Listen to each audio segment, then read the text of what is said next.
નમસ્કાર, GSTV news જોઈ રહ્યા છો આપ. હું છું માનસી. મહત્વના સમાચારની સાથે આજની શરૂઆત કરું છું. જે સમાચાર હાલમાં સામે આવી રહ્યા છે. જાહેર થશે ચૂંટણીની તારીખોનો કાર્યક્રમ. આજે લોકસભાની ચૂંટણીની તારીખોનો કાર્યક્રમ જાહેર થવાનો છે, જેમાં બપોરે 3 વાગે કેન્દ્રીય ચૂંટણી પંચની પ્રેસ કોન્ફરન્સ યોજવામાં આવશે. મહત્વની વાત એ છે કે જે બપોરે 3 વાગે સત્તાવાર ચૂંટણી કાર્યક્રમની જાહેરાત થવા જઈ રહી છે, જેની અંદર લોકસભાની ચૂંટણી કે જે 6 થી 7 તબક્કામાં યોજાઈ શકે છે. ગુજરાતમાં એપ્રિલના બીજા સપ્તાહમાં મતદાન યોજાઈ શકે છે. મે મહિનાની અંદર અંતિમ સપ્તાહમાં પરિણામ જાહેર થશે.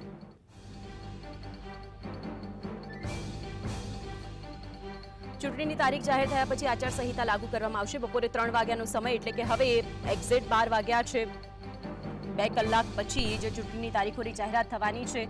મે મહિનાની અંદર નવી સરકારનું ગઠન. મહત્વની વાત એ છે કે ગત લાસ્ટ મન કી બાતની અંદર વડાપ્રધાન મોદીએ કહ્યું હતું કે જૂનની અંદર હવે વાત કરીશું, પરંતુ હવે આજે ઇલેક્શનની ડેટ જે જાહેર થવા જઈ રહી છે, ચૂંટણીની તારીખો, લોકસભાની ચૂંટણીની તારીખોનો કાર્યક્રમ આજરોજ જાહેર થશે. ગુજરાતની અંદર એક જ તબક્કામાં મતદાન થશે તે વાત પણ અત્યારે સામે આવી છે.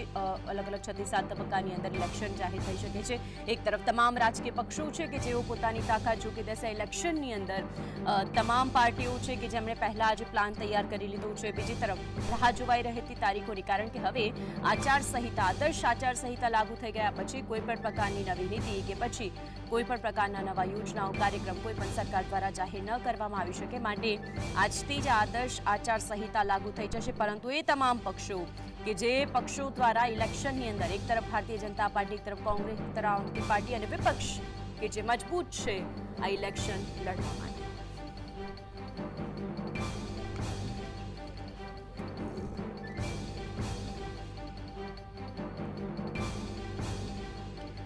ખૂબ ઓછો સમય બાકી રહ્યો છે અને હવે એ જે ચૂંટણીની તારીખો છે કે જેનું એલાન કરવામાં આવશે, એ ચૂંટણીની તારીખોને લઈને અને આ જે ઇલેક્શન છે તે આખરે કયા મુદ્દા પર લડાશે તેના ઉપર આજે ચર્ચા કરવી છે. આપણી સાથે આ ચર્ચાની અંદર જોડાયા છે હેમાંગ રાવલ, જે કોંગ્રેસમાંથી છે, આમ આદમી પાર્ટીમાંથી રાકેશ હિરપરા આપણી સાથે લાઈવ જોડાયા છે, રાજકીય વિશ્લેષક રાજેશ ઠાકર આપણી સાથે છે અને જીગર દોશી જે રાજકીય વિશ્લેષક છે એ પણ આપણી સાથે. આપ ચારેયનું સ્વાગત છે જીએસટીવીની અંદર. સૌથી પહેલા હેમાંગભાઈ આપની પાસે આવું છું. કોંગ્રેસ અને આમ આદમી પાર્ટી, એટલે કે આ પ્રશ્ન બંનેને એક જ સરખો લાગુ પડશે, રાકેશભાઈ અને હેમાંગભાઈ આપ બંનેને. આજે જે આ 4 વાગ્યાની મિટિંગ છે તેની અંદર તો શું ચર્ચા થશે તે તો બધાને જાણવાનું છે, પરંતુ આ ઇલેક્શનની ડેટ, આ જે તારીખોની જાહેરાત, શું લાગે છે આ મુદ્દાઓ જે આપ મતદારો સુધી લઈ જશો? આપનું આ જે ગઠબંધન છે એ આપને આ જે બેઠકો છે તે જીતાડી આપશે ખરું? આજે ઇન્ડિયા ગઠબંધન છે અને ઇન્ડિયા ગઠબંધનની અંદર જે કોઈ પણ પક્ષો જોડાયેલા છે એ સમાન વિચારધારા સાથે સંકળાયેલા પક્ષો છે. સમાન વિચારધારા એટલે સત્યની વિચારધારા, અહિંસાની વિચારધારા, સામાજિક ન્યાયની વિચારધારા, બધાને સરખો ન્યાય મળે તેની વિચારધારા, અને આની સાથે વિશ્વ બંધુત્વનું વિચારનારા જે પક્ષો છે એ દરેક જગ્યાએ એક થયા છે. ને એક થવાનું કારણ એ માત્ર ભારતીય જનતા પાર્ટીને ચૂંટણીની અંદર જીતવા માટે, રોકવા માટે નહીં, પરંતુ દેશને બચાવવા માટે થઈને. આજે તમે દેશની અંદર જે પરિસ્થિતિ જુઓ છો કે મહેંગાઈ એટલે કે મોંઘવારીની વાત હોય કે પછી મોંઘવારીની સાથે સાથે બેરોજગારીની વાત હોય, એ સમગ્ર દેશની અંદર આ પરિસ્થિતિ માત્ર ગુજરાતમાં નથી પણ સમગ્ર દેશમાં છે. તેલનો ડબ્બો 3000 રૂપિયા આજે મહિલાને પોસાતો નથી. આવા સમયે સમાન વિચારધારા ધરાવતા પક્ષ જે છે ભારતીય જનતા પાર્ટી હંમેશા વોટનું પોલરાઇઝેશન કરીને, તમે જોયું ગયા વખતની અંદર પણ લગભગ 35-36% વોટે એમને મળ્યા હતા અને એમણે કેન્દ્રની અંદર સરકાર બનાવી હતી. તો બાકીના જે 65-70% વોટ છે અને જે લોકોએ વોટિંગ નથી કર્યું એવા લોકો પણ બહુ મોટા પ્રકારમાં હતા જે ભારતીય જનતા પાર્ટીના વિરોધમાં હતા. એટલે કે આ વોટને પોલરાઇઝ કરી દેવામાં આવતા હતા. ભૂતકાળમાં શંકરસિંહજી વાઘેલા કોંગ્રેસના પ્રમુખ હતા ત્યારથી લઈને અલગ અલગ વખતે ભારતીય જનતા પાર્ટી સમાન વિચારધારા ધરાવતી પાર્ટીઓની અંદર એ પ્રકારે ઉમેદવારો ગોઠવતી હતી. તમે ભૂતકાળમાં એનસીપીને જોયું હશે, ત્યારબાદ બીએસપીના ઉમેદવાર જોતા હશો. તો આવા પ્રકારના ઉમેદવારો મૂકીને કોંગ્રેસને અને સમાન વિચારધારા ધરાવતા પક્ષ બંનેને નુકસાન થતું હતું, કોઈ જીતી નહોતું શકતું. ભૂતકાળમાં 2017ની આપણે ચૂંટણી હતી, ત્યારબાદ જે હમણાં નવી ચૂંટણી આવી એ વિધાનસભા ચૂંટણીમાં પણ આપણે જોયું કે વિધાનસભા ચૂંટણીની અંદર આમ આદમી પાર્ટી અલગ અલગ જગ્યાએ જેટલા વોટ લઈ આવી એના કરતાં ઓછા વોટથી કોંગ્રેસ પક્ષ એ ભારતીય જનતા પાર્ટીથી હાર્યો હતો. એનો મતલબ એમ છે કે સમાન વિચાર ધરાવતા વોટ જે છે એ વોટને અંકે કરવાનું અમારું સૌથી પહેલું એક આયોજન રહેશે. અને ખાસ વધારે મહત્વની વાત, ના માત્ર 26 લોકસભા બેઠકો પરંતુ સાથે સાથે જે પેટા ચૂંટણીમાં કોંગ્રેસ અને આમ આદમી પાર્ટીમાંથી ગદ્દારી કરીને ગયેલા જે કંઈ પણ ધારાસભ્યો છે એમને પણ ફરીથી ઘેર બેસાડવા માટે થઈને અમે કમર કસી છે. એ જે વિધાનસભાની પેટાચૂંટણી, એ વાત તો હું તમારી પાસે એ પ્રશ્નને લઈને તો મારે એ કહેવું છે કે એ નેતાઓને શું કરવા નથી સાચવી શકતા, એને લઈને તો તમારી પાસે આવું છું. આમ આદમી પાર્ટીમાંથી આપણી સાથે રાકેશભાઈ છે. રાકેશભાઈ, આપે હેબાંગભાઈને સાંભળ્યા કે બંને પક્ષ અને આ ઇન્ડિયા ગઠબંધન જે બંને પક્ષ જોડે મળીને આ વખતે ઇલેક્શન લડવાના છો. જે તે સમયે આમ આદમી પાર્ટીનું જ્યારે ગુજરાતની અંદર અસ્તિત્વ ન હતું, પછી ધીમે ધીમે કરીને આ પાર્ટી થોડી ઉભરીને બહાર આવી. આ વખતે તો અરવિંદ કેજરીવાલ જ્યારે આવ્યા ત્યારે એમણે કહી દીધું કે આ બે તો જીતાડી આપો, આગામી સમયની અંદર તો અમે જ સરકાર બનાવીશું.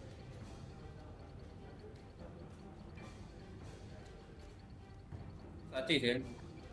સૌપ્રથમ જ્યારે સિકંદરનું આક્રમણ જ્યારે ભારત ઉપર થયું ત્યારે ચાણક્યએ બધા રાજાઓને કીધેલું કે અત્યારે દેશ ખતરામાં છે, આપણે સૌ એક થઈ અને જે ભારત માટે ખતરો છે એની સામે લડીએ.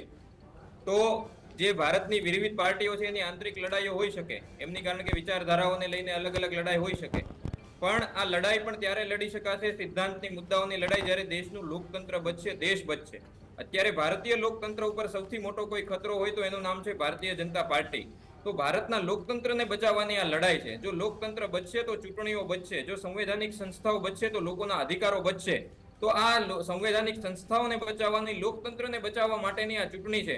જે લોકતંત્ર માટે મહાત્મા ગાંધી બાપુએ, સરદાર વલ્લભભાઈ પટેલે, બાબા સાહેબ આંબેડકરે, શહીદ ભગતસિંહે, અસંખ્ય જે ક્રાંતિવીરોએ પોતાના બલિદાનો આપી અને આપણને આ સરસ મજાની આઝાદી અને લોકતંત્ર અને બંધારણ આપ્યું છે. બંધારણ અને લોકતંત્રની રક્ષા માટેની આ ચૂંટણી છે અને એના માટે કોઈ પણ પ્રકારના સ્વાર્થ અને કોઈ પણ પ્રકારના મતભેદો ભૂલી અને જે સૌથી મોટો દુશ્મન હોય લોકતંત્રને એની સામે લડવું જોઈએ. તો એ ચોક્કસ એના ભાગરૂપે તમામ પાર્ટીઓ જે સારી વિચારધારા ધરાવે છે, જે લોકતંત્રમાં વિશ્વાસ રાખે છે, એ સાથે મળીને લડી રહી છે અને લોકતંત્ર જીતશે, ભારત જીતશે એવી ચોક્કસ અમને વિશ્વાસ. સાથે મળીને લડશો, પછી આગામી સમયની અંદર છૂટા તો નહીં પડી જાવ ને એવું હવે જનતા પૂછશે આપને.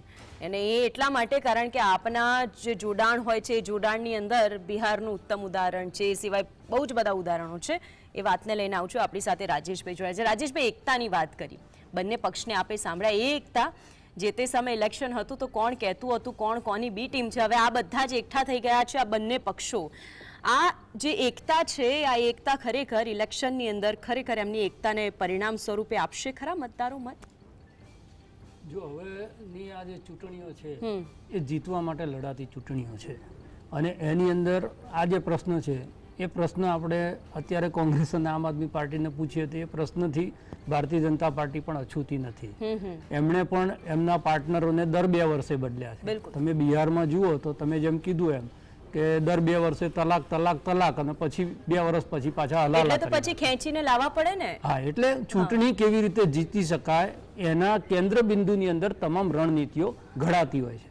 અને જ્યારે વિપક્ષને એમ લાગે કે વેર વિખેર રહી અને અલગ અલગ રહી અને વોટો વહેંચાશે તો એ વોટો વહેંચાવાનો ફાયદો જે છે એ ભારતીય જનતા પાર્ટી લઈ જશે. અને પાછળના ઇલેક્શનોના તમે એનાલિસિસ જુઓ, ઇવન આપણી વિધાનસભા જે તાજું ઉદાહરણ છે જેમાં કોંગ્રેસ જે 42 લાખ વોટ લઈ ગઈ છે, આમ આદમી પાર્ટી, એ મોટાભાગનો હિસ્સો એણે કોંગ્રેસનો ખેંચ્યો છે અને એના કારણે 156 સીટ ભારતીય જનતા પાર્ટીને આવી છે.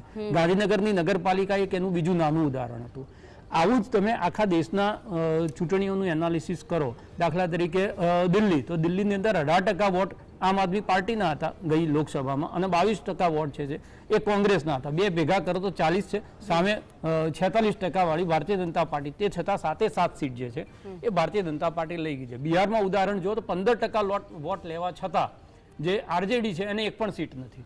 એટલે સ્થિતિ એવી થાય કે જ્યારે ત્રિપાંખીઓ કે ચતુર્પાંખીઓ જંગ થાય અને 40 વોટ પડ્યા તો કોકને 7, કોકને 6, કોકને 8 મળ્યા, એકને 10 મળ્યા એટલે જીતી ગયો. આને તમારે રોકવું હોય તો કોઈ એક સ્ટ્રેટેજી બનાવવી પડે. એને સ્ટ્રેટેજીના ભાગરૂપે બીજી વસ્તુ કે તમે જે મુદ્દાઓની ચર્ચા કરી એમાં બંને મિત્રોએ જે વાત કરીને એમાં એક મુદ્દો કોમન ઉભરીને આવ્યો રાકેશભાઈનો અને હેમાંગભાઈનો બંનેનો, કે ભાઈ જ્યારે બેરોજગારી આ છે તે છે બધા તો મુદ્દા છે જ, પણ એ મુદ્દાઓ સામે અવાજ ઉઠાવવાની જે પ્રક્રિયા છે એ ક્યારે સલામત રહે કે જ્યારે લોકતંત્ર સલામત રહે. અને જે સ્થિતિ આપણે જોઈ રહ્યા છે, છેલ્લો જે લેટેસ્ટ ઉદાહરણ છે ઇલેક્ટ્રોક બોન્ડનું, એ આપણને દેખાય છે. જે રીતે ઇન્કમટેક્સ છે, સીબીઆઈ છે, ઈડી છે, લોકોના ઘેર ડોરબેલ વગાડે છે, એના ઉપરથી આપણે સમજી શકીએ છીએ કઈ રીતે સંવિધાનિક સંસ્થાઓનો અને જે સરકારી તંત્ર છે એનો ઉપયોગ સત્તાધારી પક્ષ કરી રહ્યો છે. એટલે એની સામે હવે બધાને લાગ્યું છે કે જો અલગ અલગ લડીશું તો આને પહોંચી નહીં વળાય. અને એટલા માટે તમે જે વાત કરી બરોબર જ છે કે વિધાનસભાની અંદર બંને એકબીજાની સામે બાયો ચડાવતા હતા. આજે જે છે એ સાથે છે, પણ એની સાથે સાથે વિધાનસભામાં ભારતીય જનતા પાર્ટીને ગાળો દઈને જે લોકો ધારાસભ્ય બનાતા એ પણ ભારતીય જનતા પાર્ટીની સાથે છે ને. બિલકુલ. એટલે આ જે આક્ષેપ છો ને, અને હું વિચારધારા શબ્દ છે ને એને બહુ ચર્ચવા એટલા માટે હવે નથી માંગતો કે વિચારધારા, આજે મેં આ બ્લુ કલરનો કુર્તો પહેર્યો છે, કાલ હું સફેદ પહેરું, આટલો જ ફરક છે. કપડાં બદલવાની જેમ આજે જ્યારે રાજનીતિક ગલિયારાની અંદર વ્યક્તિઓ પોતાના જે છે એ વિચાર બદલતા હોય ત્યારે કોઈ એક પક્ષ છે એ એના સિદ્ધાંતોને, એના મૂલ્યોને, એની વિચારધારાની જડતાથી વળગી રહે તેને રાજનીતિક નુકસાન થાય છે. વિચારધારાની સાથે સાથે તો જ્યારે પક્ષમાં જવાય ત્યારે એમ કહેવાય કે હું તો જે પક્ષમાં હતો ને ત્યારે તો આમ એવું થતું કે સફોકેશન થાય છે, ગુંગળામણ થાય છે. હવે એ ગુંગળામણ એમનો જ પક્ષ ન સમજી શકે. 20 વર્ષ સારા લગ્ન જીવનમાં રહેલા લોકો જ્યારે ડિવોર્સ કરે છે ત્યારે 20 વર્ષનો કાદવ કેવો ઉછાળતા હોય છે. એટલે જ્યારે તમે સાથે હોવ છો ત્યારે એક જુદી પરિસ્થિતિની અંદર હોય છે, જ્યારે નીકળો છો ત્યારે તમારી પાસે કંઈક ને કંઈક બહાના જોઈએ, લોકોને કન્વિન્સ કરો. કારણ કે પેટા ચૂંટણીમાં લડવા તો તમારે જવાનું છે. અને બીજી વસ્તુ આત્મવિશ્વાસ. રાજેશભાઈ, આત્મવિશ્વાસ સાથે એ લોકો પહોંચે છે કે હું તો આ જ સીટ ઉપર ફરી લડીશ, ભલે પક્ષ ગમે હોય, લોકો તો મને જ ચૂંટવાના છે. અને એવું બન્યું છે પાછળની પેટા ચૂંટણીઓ જે લોકોએ પક્ષ પલટો કર્યો છે એ લોકો જીત્યા છે. એટલે લોકોએ પણ જે પક્ષ પલટાને બહુ ગંભીરતાથી નથી લીધો. એટલા જ આત્મવિશ્વાસ છે ને કે ભાઈ અમે હમણાં વર્ષ પહેલા જ મેન્ડેટ લીધો છે, કોઈ અલગ પક્ષના માધ્યમથી કોઈ અલગ વાતો કરીને, પણ વર્ષ પછી જઈશું તો કશો વાંધો નહીં, પ્રજા જે છે અમને જીતાડી દેશે. આજે કોન્ફિડન્સ છે ક્યાંક ને ક્યાંક પ્રજા, કોન્ફિડન્સ પછી પ્રજાએ જ તોડવો જોઈએ એવું લાગે છે.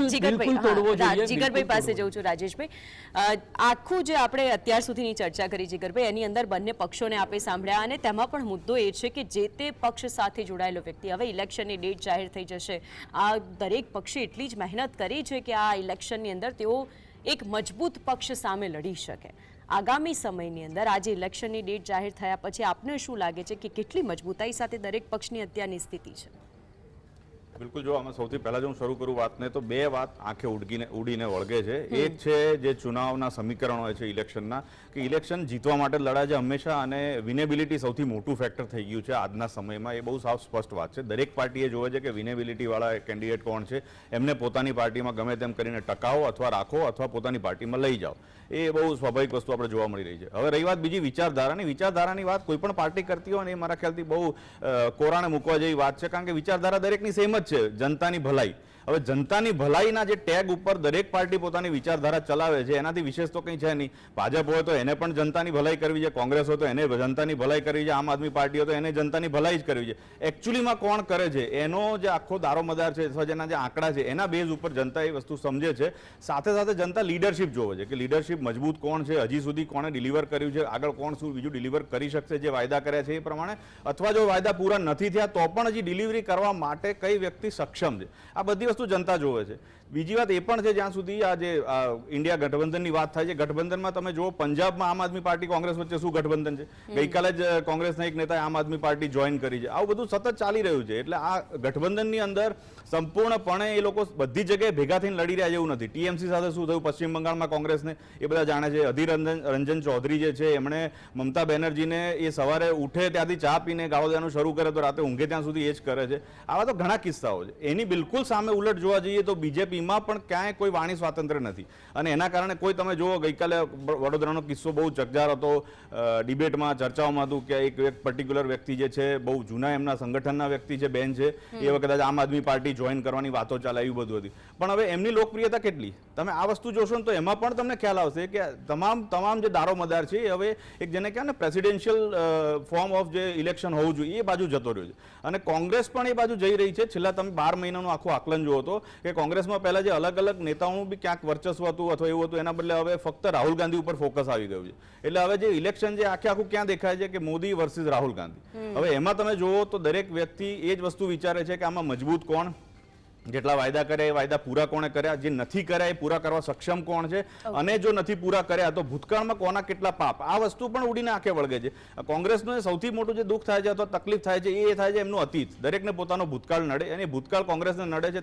ચાહે કોઈ પણ ઇલેક્ટ્રોનિક બોન્ડની વાત ચાલી, એ બોન્ડમાં તમે જોશો તો કોંગ્રેસને ફાળો મળ્યો છે, ટીએમસીને મળ્યો છે, બીઆરએસને મળ્યો. ટીએમસીને 1600 કરોડ રૂપિયા મળ્યા છે, બીઆરએસને 1200 કરોડ રૂપિયા મળ્યા છે, ડિસ્પાઇટ ઓફ એમની એક જ રાજ્યમાં સરકારો છે. કોંગ્રેસની 3 રાજ્યોમાં સરકારો છે, પણ એ 4થા કે 5મા નંબરે છે. એટલે આ વસ્તુ શું ઇન્ડિકેટ કરે છે કે જે મોટા વેપારી વર્ગ છે અથવા જે લોકો એવું સમજે છે કે જનતા કઈ બાજુ વળશે એના બેઝ ઉપર એ ફાળો આપે છે, અને એ ફાળો જાય છે વધારે બીજેપીને. એટલે એ લોકોનો પણ એ ભરોસો ત્યાં છે કે આ ફાળો ત્યાં આગળ જઈ રહ્યો છે. ખોટી ચર્ચા થઈ રહી એટલે આ છે. તમામ આંકડા જે દેખાય છે ને એ આંકડા ચોક્કસ એવું બતાવે છે કે ગઠબંધન, હું ફક્ત કન્ક્લુડ એટલું કરવા માંગુ ઇલેક્ટ્રોલ છું, બોન્ડને લઈને બિલકુલ. જે આખો મુદ્દો આવ્યો છે ને જીકરભાઈ, એને લઈને તો બધાની સમક્ષ એ સ્થિતિ છે. કોર્ટનું શું વલણ રહ્યું છે એ પણ આપણી સમક્ષ છે. કોંગ્રેસ દ્વારા આ મુદ્દાને લઈને હવે આગામી સમયની અંદર ઇલેક્શનમાં આ લોકો કઈ રીતે ઉતરે છે એ પણ મુદ્દો છે. હેમાંગભાઈ, આ કંઈક સ્પષ્ટતા કરવા હા, માંગતા. હું એ જ કહેવા માંગુ છું.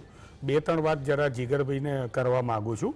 કોંગ્રેસનો ભૂતકાળ છે ને અમારા માટે ગૌરવની વસ્તુ છે. ઓકે. કોંગ્રેસે દેશને આઝાદી અપાયેલી છે.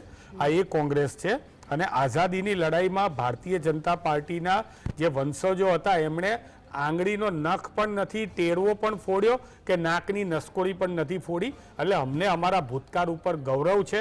અમારી જોડે કોઈ કલંકિત ભૂતકાળ નથી. અમારા કોઈ નેતાએ 1 લાખ રૂપિયા લાઈવ ટેલિકાસ્ટની અંદર લાંચ તરીકે નથી લીધેલા. અમારે સુજલામ સુફલામ યોજનાના અમે અહીંયા કોઈ ગોટાળા નથી કર્યા. અમને અમારા ભૂતકાળ પ્રત્યે ગૌરવ છે. નંબર 1 આ ક્લેરિફાઈ કરું. બીજા નંબરે કોંગ્રેસને ઇલેક્ટ્રો બોન્ડમાં પૈસા મળ્યા છે તો મળ્યા છે. અમે તો એમ કહીએ છીએ જાહેર કરો, તમે જાહેર કરો પૈસા, કે કોણે પૈસા આપ્યા છે કોંગ્રેસને, કોણે ભાજપને પૈસા આપ્યા છે, કોના ત્યાં ઈડીની નોટિસ આવી, જે દિવસે નોટિસ આવી એના 3 દિવસ પછી કોણે પૈસા આપ્યા અને કઈ રીતે ઈડીની નોટિસ પાછી ખેંચી લેવામાં આવી, કેવું બ્લેકમેલિંગ થયું, કોને કોન્ટ્રાક્ટો મળ્યા છે, અમદાવાદની અંદર મેટ્રો સ્ટેશનનો કોન્ટ્રાક્ટ કોને મળ્યો છે, અને પછી એ કોન્ટ્રાક્ટ મળ્યા પછી કઈ રીતે પૈસા દાન લેવું. એ વાત બિલકુલ યોગ્ય છે. રાજકીય પક્ષો દાનથી જ ચાલે છે, સ્વાભાવિક છે, એમને કોઈ ઇન્કમ નથી. પણ 410 નાક કરોડનું દબાવીને એ નાક દબાવીને હું તમને એ પણ વાત કરું, તમારો ટોટલ ગ્રોસ નફો 130 કરોડ હોય અને તમે 410 કરોડ આપો. આ બ્લેકના પૈસા છે એ વ્હાઇટ કરીને ભારતીય જનતા પાર્ટીની અંદર મોકલવાની આ બિલકુલ સાજિશ છે. હજી તો શરૂઆત જે છે ને એ માત્ર ઇલેક્ટ્રો બોન્ડથી થઈ છે. હજી પીએમ કેર જે છે, પીએમ કેરની અંદર સુપ્રીમ કોર્ટની અંદર એવું કહી દેવામાં આવ્યું કે આ પ્રાઇવેટ સંસ્થા છે. તમે ભારત સરકારનો 3 ભાગનો લોગો મૂકો છો, તમે એની રિસિપ્ટ આપો છો. આ પીએમ કેરની વાત તો હજી બહાર આવવાની બાકી છે, કે જેમાં ચાઇનીઝની કંપનીઓએ અને દેશ વિરોધી કંપનીઓએ કેટલા રૂપિયા આપ્યા છે એ વાત પણ બહાર આવવાની છે. આ ચૂંટણીનો સૌથી વધારે મહત્વનો મુદ્દો થઈ જવાનો છે. કોંગ્રેસે પૈસા લીધા છે તો ડોનેશન લીધું છે, અને અમે તો સુપ્રીમ કોર્ટને એવું નથી કીધું કે તમે અમારું જાહેર ના કરો, પણ તમે હજી એસબીઆઈ બેંકે જૂનું જાહેર નથી કર્યું. હજી બોન્ડની અંદર જે સૌથી નાના અક્ષરોમાં લખવામાં આવેલી વાત છે કે જે ડેટા ઇન્ડિકેટ કરે છે ક્યાંથી કઈ રીતે પૈસા ગયા, એની જાહેરાત નથી કરવામાં આવી.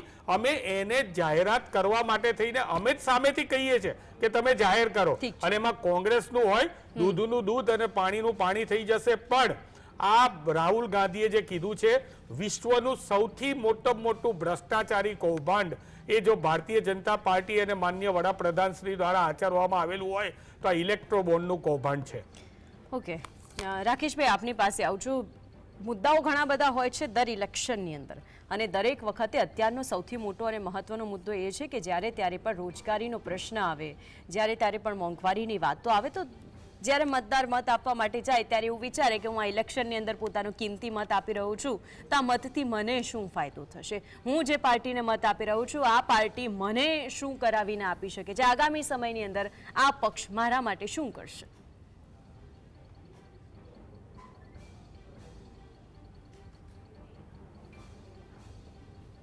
રાકેશભાઈ, હા, છેલ્લી લાઈન રિપીટ કરજો ને બેન. છેલ્લી લાઈન મારું અહીંયા આઈ થિંક પ્રોબ્લેમ હતો કનેક્શન. ઓકે, જ્યારે ત્યારે પણ આ મતદારો પોતાનો મત આપવા માટે જાય છે ત્યારે એમ છે કે હું આ આમ આદમી પાર્ટીને ચલો મત આપી દઈશ, તો એ મતદાર એમ ઈચ્છે કે આ પાર્ટી મારા માટે શું કરશે? હા, બિલકુલ. જો આમ આદમી પાર્ટીનું જે વિઝન છે એ ક્લિયર છે. એ દિલ્હીમાં પણ ગેરંટી, આજે જે માનનીય પ્રધાનમંત્રી શ્રી જે ગેરંટી શબ્દ જે લાવી રહ્યા છે એ ગેરંટી શબ્દ જ તે 2020ની ચૂંટણીમાં આમ આદમી પાર્ટીએ દિલ્હીમાં આપેલો હતો. તો દિલ્હીમાં જયારે ચૂંટણી લડ્યા ત્યારે અગાઉ કહીને આપેલું કે અમે આ અમારું વિઝન છે. પંજાબમાં પણ ચૂંટણી આપ લડ્યા દિલ્હીની ત્યારે પણ જનતાને જાણો છો ને રાકેશભાઈ, એ દિલ્હીની જનતા કે જે વિધાનસભામાં અરવિંદ કેજરીવાલને મત આપતી હોય, એ જ દિલ્હીની જનતા લોકસભામાં કોને મત આપે છે? હા, બિલકુલ. હું એ જ વાત કરું છું. હું એના ઉપર જ આવું છું કે તમે વાત કરી કે ભાઈ દરેક જગ્યાએ પોઈન્ટ્સ ક્લિયર કરીને ચૂંટણી લડાય છે. આ વખતનો પોઈન્ટ પણ ક્લિયર છે અમારો, એકદમ ક્લિયર છે કે આ વખતની ચૂંટણી દેશ અને દેશના લોકતંત્રને બચાવવાની ચૂંટણી છે. ઓકે, હું મારા વિસ્તારમાં સારી સ્કૂલો ત્યારે જ બનશે જ્યારે લોકશાહી હશે ને સારા આવશે.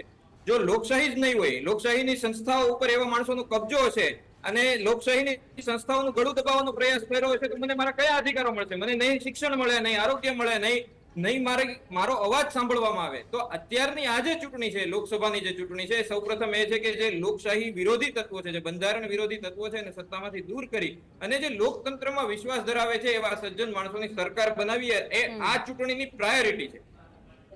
ઓકે, ઠીક છે. આવું છું આપની પાસે આગળ. તો આખરે બધા જ પક્ષો સાથે આપણે ચર્ચા કરી રહ્યા છે અને રાજકીય વિશ્લેષકો પણ આપણી સાથે જોડાયેલા છે.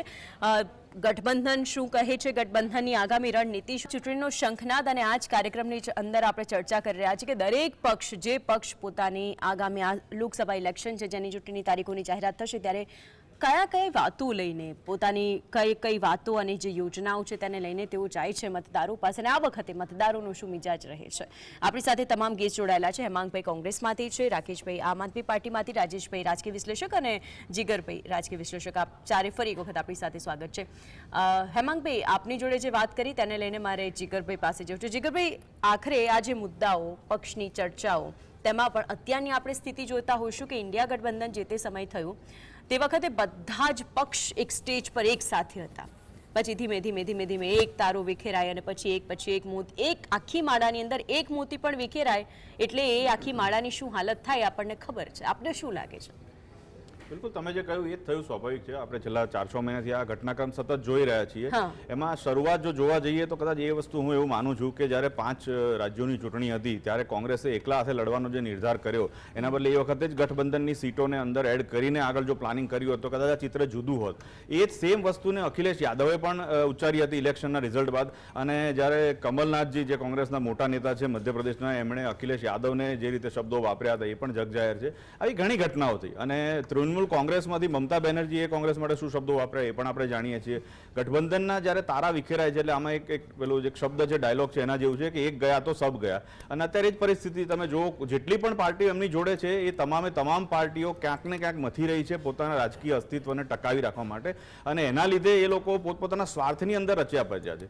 સ્વાર્થ દરેક પોલિટિકલ પાર્ટીને હોય છે, એમાં પણ કોઈ મીનમેક નથી, કોઈ પાર્ટી દૂધે ધોયેલી નથી. પણ જે મેં પહેલા કહ્યું એવું છે કે જનતા ફક્ત એટલું જોવે છે કે ચોર બધા છે, ઓછો ચોર કોણ છે. એટલે સ્વાભાવિક છે એ બાજુ એમનું મત વળે છે અને એ પ્રમાણે આગળ ઉપર કામ ચાલે છે. બાકી જ્યાં સુધી ઇન્ડિયા ગઠબંધનની વાત છે, આજની તારીખે કંઈ કેટલાય એવા ઇલાકા છે, એવા કેટલી કોન્સ્ટિટ્યુઅન્સી છે કે જ્યાં આગળ એમના હજી પણ ગઠજોડ નથી બેઠા, ક્યાંક ને ક્યાંક ગજગરાજ ચાલે છે અને જોઈએ એવા ઉમેદવારો પણ નથી મળી રહ્યા. એટલે આ જ્યાં સુધી ચાલશે આગળ ઉપર ત્યાં સુધી મારા ખ્યાલથી ઇલેક્શનની ડેટ તો ઠીક છે, ઇલેક્શન ખૂબ જ નજીક આવી જશે અને નજીક આવશે ત્યારે એની જે અસર છે, ચાહે ઉત્તર ભારતમાં હોય કે દક્ષિણ ભારતમાં, એ ચોક્કસ ગઠબંધનને જોવા મળશે જ.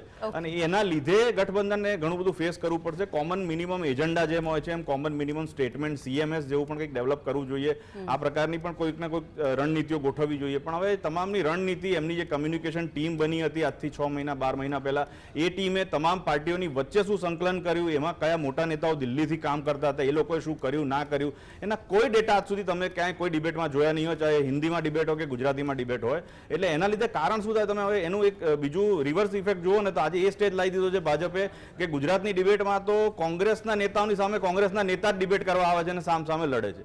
ભાજપના નેતાઓ પણ ઓછા આવતા થઈ ગયા. એટલે તમે જો આ સ્ટેજ લાવી દીધો હોય તો સ્વાભાવિક છે કે જનતાની મનમાં એ વસ્તુ ક્યાં જઈને ઊભી રહે કે અમારા માટે સારું કોણ અથવા મજબૂત કોણ, અને એના જ બેઝ ઉપર લડાશે. બાકી ખોટા બધા છે, દરેક જણે કોઈએ પોતાના 100% વાયદા પૂરા નથી કરે, એ જગ જાહેર છે, જનતા જાણે છે, જનતા ઘણી પ્રશ્નોમાં ત્રસ્ત પણ છે. પણ આ તો પછી એવું થાય ને જે બસ કોણ એ ઝંડો લઈને બસની જનાર કોણ? અંદર જે બસ ડ્રાઈવર છે જેની અંદર બધાને બેસાડે છે એ જ બસનો ડ્રાઈવર છે. આ ગઠબંધનની વાત કરું છું, એ જે બસ મૂકીને ત્યાંથી ફરાર થઈ જાય છે અને વસ્તુ આપણી સમક્ષ છે ને એ તો પછી ક્યાં છે, પછી ખેંચીને લાવવાની વાત તો આપણી સામે છે. આપણી પાસે આવું છું રાજેશભાઈ. મુદ્દો એ છે કે દક્ષિણ ઉપર સૌથી વધારે આ વખતે ફોકસ કરવામાં આવ્યું. જ્યારે પણ આપણે છેલ્લા 3-4 મહિનાથી જોઈ રહ્યા છીએ, એટલા બધા પ્રવાસ ત્યાંની જનતા સાથેની કોમ્યુનિકેશનની વાતચીત, ત્યાંના સ્ટેજ ઉપરના સંબોધનને આપ લઈ લો તો એના ઉપરથી એવું ચોક્કસ થાય કે આ વખતે ફોકસ આખું વધારે પડતું દક્ષિણ ઉપર કર્યું છે. બિલકુલ, કારણ કે જ્યારે ભારતીય જનતા પાર્ટીએ 400 પારનો નારો આપ્યો છે, તમે વાસ્તવિક સ્થિતિને જુઓ તો 2019ની લોકસભાની દ્રષ્ટિએ જુઓ તો 12 રાજ્યો જેને આપણે હિન્દી બેલ્ટ કહીએ, એમાં ગુજરાતને તમે ઉમેરી દો તો 12 રાજ્યોની 271 સીટમાંથી ભારતીય જનતા પાર્ટી પાસે 190 અને એના સાથી પક્ષ પાસે 46, એટલે લગભગ 250 સીટ જે છે એ ત્યાંથી મળી છે. એટલે હવે ગુજરાતમાં ગમે એટલી મહેનત કરે, અહીંયા 26ની 27 થવાની નથી. રાજસ્થાનમાં જે છે 26માંથી 25 છે, એકની જગ્યા છે. મધ્યપ્રદેશમાં 29માંથી 28 એકની જગ્યા છે. દિલ્હી 7થી 7, હિમાચલ 4થી 4, હરિયાણા 10થી 10, ઉત્તર પ્રદેશમાં 62 સીટ છે. માની લો ચલો આપણે એમને બીજી 8 સીટ આપીને 70 કરી નાખીએ તો એમને ખબર છે કે આ બધી જગ્યાઓ છે, એમનો સ્ટ્રાઇકિંગ રેટ છે એ સેચ્યુરેશન પોઈન્ટ ઉપર છે. એટલે ત્યાં ગમે એટલી મહેનત કરવાથી સીટમાં વધારો થવાનો નથી. અહીંયા દાખલા તરીકે 5 લાખની લીડથી માર્જિનથી જીતવાનો એમનો દાવો કર્યો, 5 લાખના 10 લાખની લીડથી જીતે, પણ બેઠકો તો જવાની છે 26 જ છે. એટલે હવે ભારતીય જનતા પાર્ટીએ એમના જે નવા ગેટ છે ખોલવા માટેનો પ્રયત્ન કર્યો છે, અને એ ગેટમાં સાઉથની અંદર એમના માટે હજી સુધી તાળા વાગેલા છે જે ખુલ્યા નથી.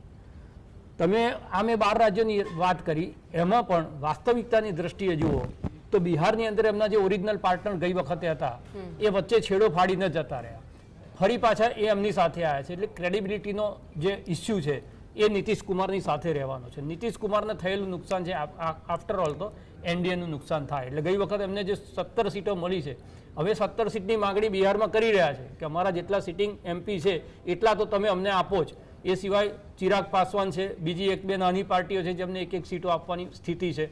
એટલે આમાં કઈ રીતે બેઠકની વહેંચણી થાય છે અને નીતિશ કુમારની આ ક્રેડિબિલિટી છે એ ભારતીય જનતા પાર્ટીના પરફોર્મન્સ ઉપર અસર નહીં કરે, પણ નીતિશ કુમારના પરફોર્મન્સ ઉપર અસર કરે તો ત્યાં સ્થિતિ શું થઈ શકે. એક બિહારનો આ પ્રશ્ન છે. ગઈ વખતે આમ આદમી પાર્ટી અને કોંગ્રેસ બંને દિલ્હીની અંદર જુદી રીતે ચૂંટણી લડેલા હતા, અને એના કારણે આમ આદમી પાર્ટીનો આપણે એ તો જાણીએ જ છે પ્રદેશ લેવલ ઉપર, જેમ જીગરભાઈએ કીધું કે જે નાનો ચોર તો રાજ્યમાં ચોર ભાજપ અને કેન્દ્રમાં ચોર કોંગ્રેસ, એવું ના હોય. જનતા જે છે એનો નેચર એક એવો હોય છે કે જે જીતતા દેખાતા હોય એ તરફે એમનું વલણ જે છે એ જે ફ્લેક્ચ્યુએટ વોટર હોય એનું વલણ એ બાજુ જતું રહેતું હોય. અને જ્યારે એમને એમ લાગે કે કેજરીવાલ વડાપ્રધાન થવાના નથી એક રાજ્યમાં લોકસભા લડીને, ત્યારે એમનો વોટ છે એ નરેન્દ્ર મોદી માટે જાય, અને એના કારણે પરિણામ 7 સીટ અને એટલું સ્માર્ટ દિલ્હીની જનતાથી વધારે કોઈ હોઈ ન શકે. એટલે ત્યાં આગળની સ્થિતિ બદલાઈ. ત્રીજું મહત્વનું રાજ્ય ઉત્તર પ્રદેશ પછી સૌથી વધારે સીટ લેનારું એ જે છે એ મહારાષ્ટ્ર છે. અને મહારાષ્ટ્રની અંદર એમના જે ઓરિજિનલ પાર્ટનર હતા શિવસેના, એમાંથી તૂટેલી શિવસેના શિંદે એ અત્યારે ભારતીય જનતા પાર્ટી પાસે છે. એનસીપી જે કોંગ્રેસ સાથે હતી એમાંથી તૂટેલી એનસીપી અત્યારે ભારતીય જનતા પાર્ટી પાસે છે. આ બંનેના જોડાણ પછી મહારાષ્ટ્રની અંદર બીએમસીનું ઇલેક્શન પણ થયું નથી, એટલે એક પણ મોટું ઇલેક્શન નથી આવ્યું. એટલે આ બંને તૂટેલા લોકો જે ભારતીય જનતા પાર્ટી પાસે ગયા છે એ શું પરફોર્મ કરે છે અને પબ્લિક એમના તરફ કઈ રીતનો ઝુકાવ કરે છે એનો ડેટા આપણી પાસે નથી. એટલે ત્યાં પણ આપણે એવું શ્યોર ના કહી શકીએ કે ગઈ વખતનું જ પરિણામ જે છે એ રિપીટ થવા જાય છે. હવે વાત આવે છે મુદ્દાઓની. તો મુદ્દાઓમાં જેમ વિપક્ષની પાસે અહીંયા રાકેશભાઈ અને અમંગભાઈએ બંને ચર્ચા કરી ઘણા બધા મુદ્દાની. ભારતીય જનતા પાર્ટી એના એક પેલો રેસીપી લઈને ચાલે છે ડેવલપમેન્ટની, રાષ્ટ્રીયતાની અને ધાર્મિકતાની. એટલે એમની પાસે એક રામ મંદિર છે, બીજું સીએએ છે, ત્રીજું 370 છે, અને એની સાથે સાથે ડેવલપમેન્ટની વાત છે. અને સૌથી મોટું જે છે એમની બ્રાન્ડ મોદી, એટલે બ્રાન્ડ મોદીના નામે. અને હવે બિલકુલ સ્પષ્ટતાથી ભારતીય જનતા પાર્ટી એવું કહેવા માંડી છે કે આ વખતે જે મત આપવાનો છે તમારા ઉમેદવારને નથી જોવાના, મોદીજીને જોવાના છે. એનો મતલબ કે તમારો સંસદ સભ્ય છે એણે પાછળ કામ કર્યા છે કે નથી કર્યા, જેમ જ્યોતિબેન પંડ્યાએ બરોડામાં કીધું કે ભાઈ બરોડાનો વિકાસ વારાણસીની જેમ કેમ ના થયો, કારણ કે એ તો વારસામાં મળેલી, મોદીના વારસામાં મળેલી સીટ હતી. તો તમારે એ નથી જોવાનું, તમારે જોવાની છે બ્રાન્ડ મોદી જોવાની. એટલે પ્રેસિડેન્શિયલ ઇલેક્શન કરવાની કોશિશ છે. બીજી તરફથી એક એવી કોશિશ છે કે જે વહેંચાતા વોટ છે એને એકત્રિત કરવામાં આવે અને કોન્સોલિડેટ કરવામાં આવે, અને જે મુદ્દાઓ છે એ મુદ્દાઓને પ્રજા સુધી લઈ જવા. આમાં જે સફળ થશે એ પરિણામ મેળવી જવા. બિલકુલ. રાકેશભાઈ, આપની પાસે આવું છું. જે રીતે રાજકીય વિશ્લેષકો અને એમનું એ મત છે કે દરેક પાર્ટી પોતાનું એક વિઝ્યુલાઇઝેશન, કે જે કહેવાય કે તમે કઈ લોકો સમક્ષ જતા હશો કે અમે તો આ કરી જ આપીશું, પરંતુ આપ અમને તો ચૂંટો તો ખરા, રાઈટ? આ તરફ આપ જેને પણ ઉમેદવાર તરીકે જાહેર કરો છો, એક બ્રાન્ડનો ફરક પડી જાય છે. જેમ ભારતીય જનતા પાર્ટી પાસે વડાપ્રધાન મોદી છે, તેવી જ રીતે દરેક પાસે આમ આદમી પાર્ટીનો ચહેરો છે અરવિંદ કેજરીવાલ, કોંગ્રેસનો ચહેરો છે રાહુલ ગાંધી. આ રીતે આપને શું લાગે છે આ જે બ્રાન્ડ ઇફેક્ટ છે એ કેટલી પડશે?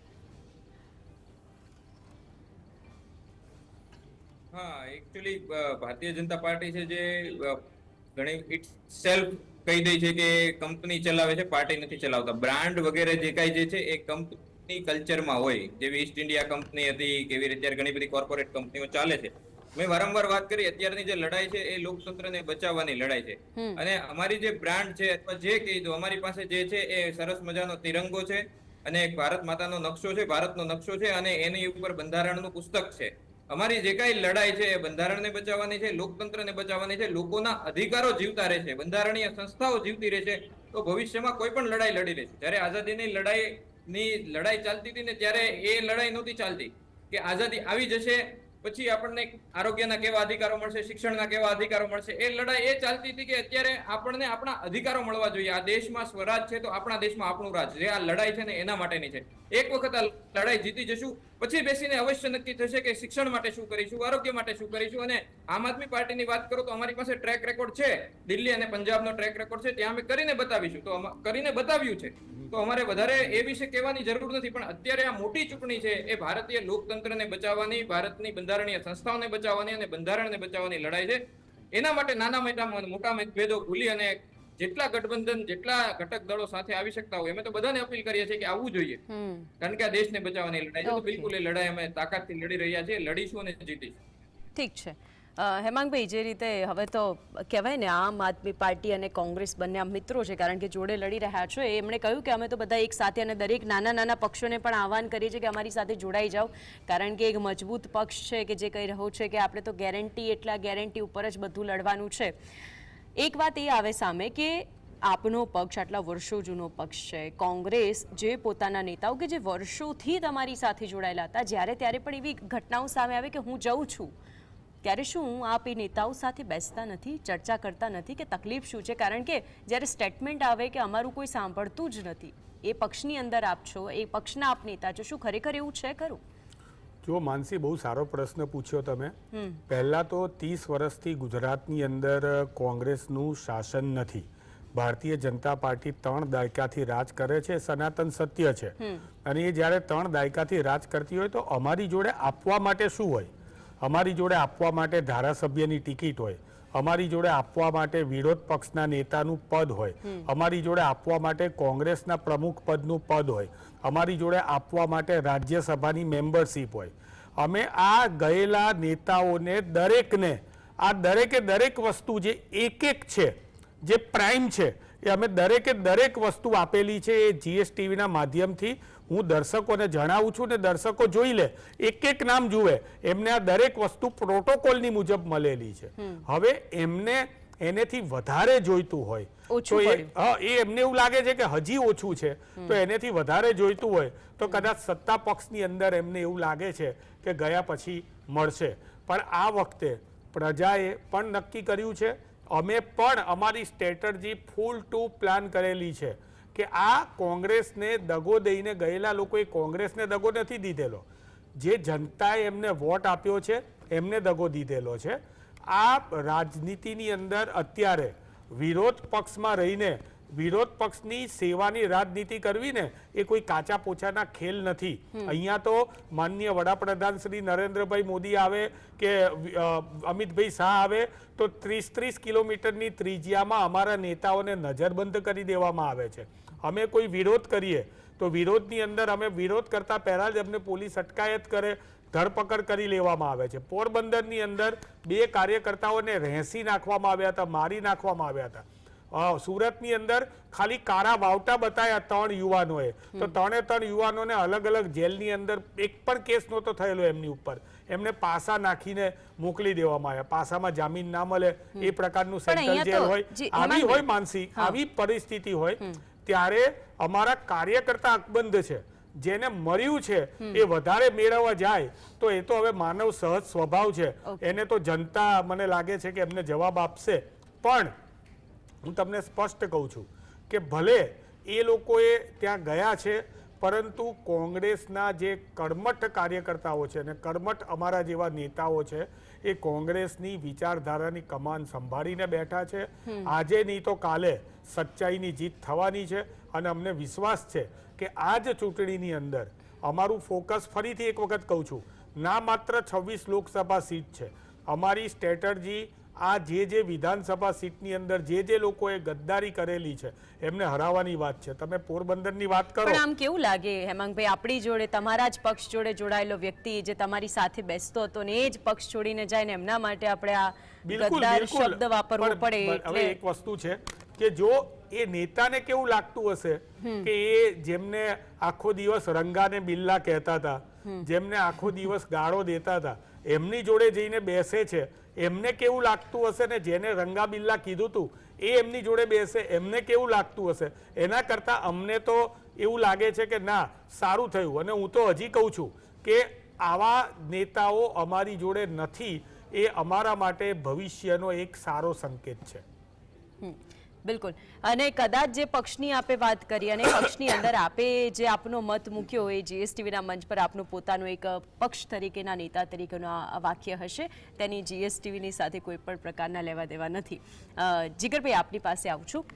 અત્યારની આ પરિસ્થિતિ છે, દક્ષિણની આપણે વાત કરી, મેં રાજેશભાઈને પણ કહ્યું કે આ વખતે દક્ષિણ ફોકસ કરવામાં આવ્યું છે. આ સિવાય મહારાષ્ટ્ર છે, બિહાર છે, જ્યાં જ્યાં એવું લાગતું કે ક્યાંક અમે તૂટી જઈશું ત્યાં બધું જ તોડીને જોઈન્ટ કરી લેવાનો પ્રયત્ન કરવામાં આવ્યો.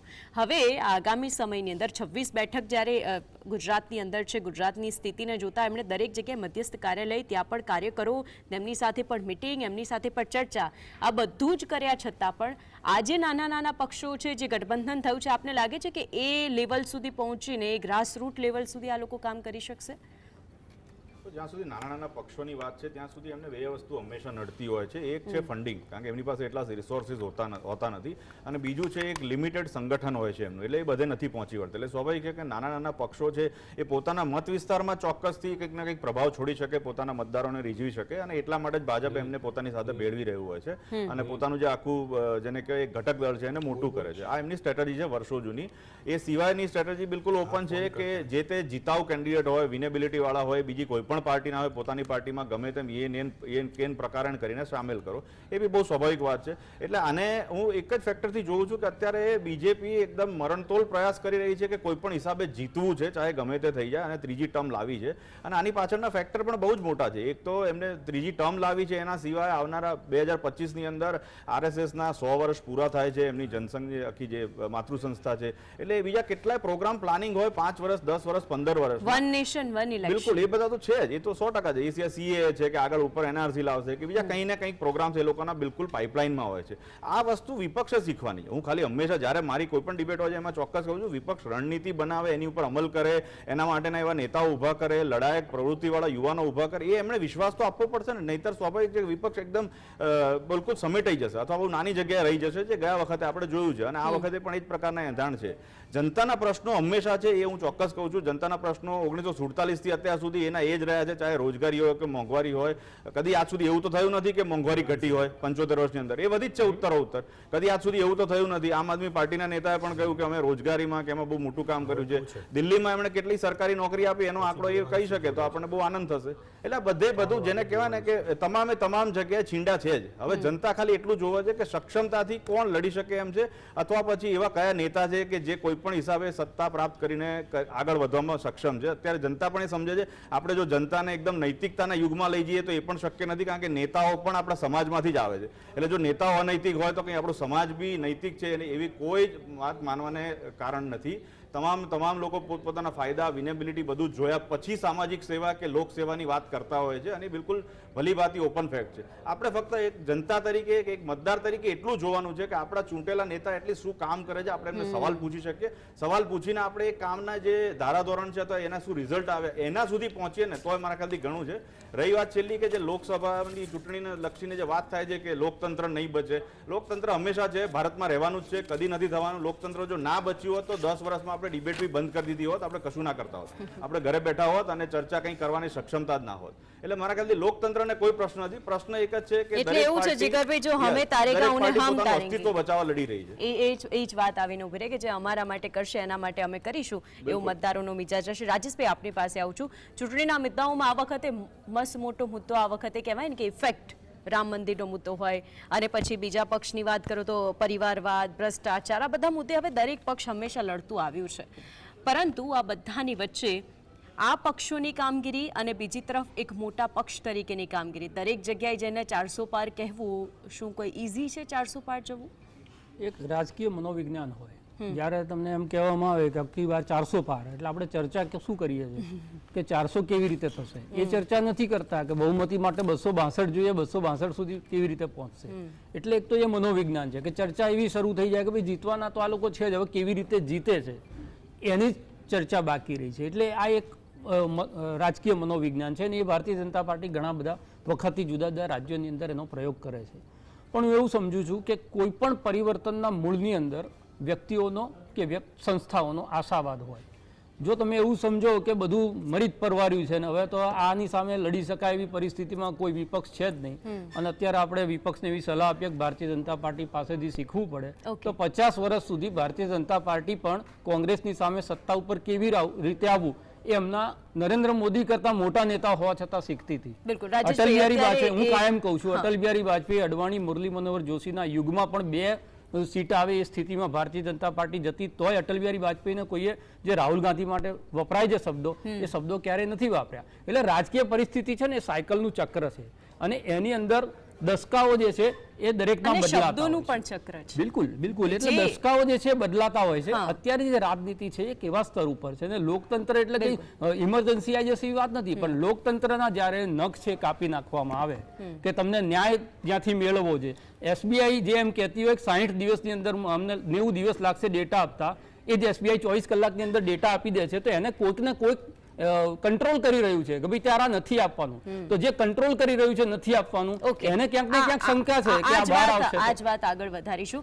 આખરે આજે ચર્ચા થઈ રહી છે કે જે તારીખોનું ટૂંક સમયની અંદર જ્યારે એલાન થવાનું છે, અને એ તારીખો આવ્યા પછી અત્યારે જે પક્ષો વાતો કરી રહ્યા છે ને તેમાં પણ તારીખોના દિવસે મતદારો પોતાનો મત કઈ રીતે આપે છે, આ જે ચર્ચાઓ છે તેને કઈ રીતે જોવે છે, આ બધી જ ચર્ચા આગળ પણ યથાવત રહેશે. આગામી સમયની અંદર થોડી જ વારમાં અમારા સહયોગી કૃષ્ણા આપણી સાથે જોડાશે, ચર્ચા યથાવત રાખશે. હાલ મને આપશો રજા. નમસ્કાર.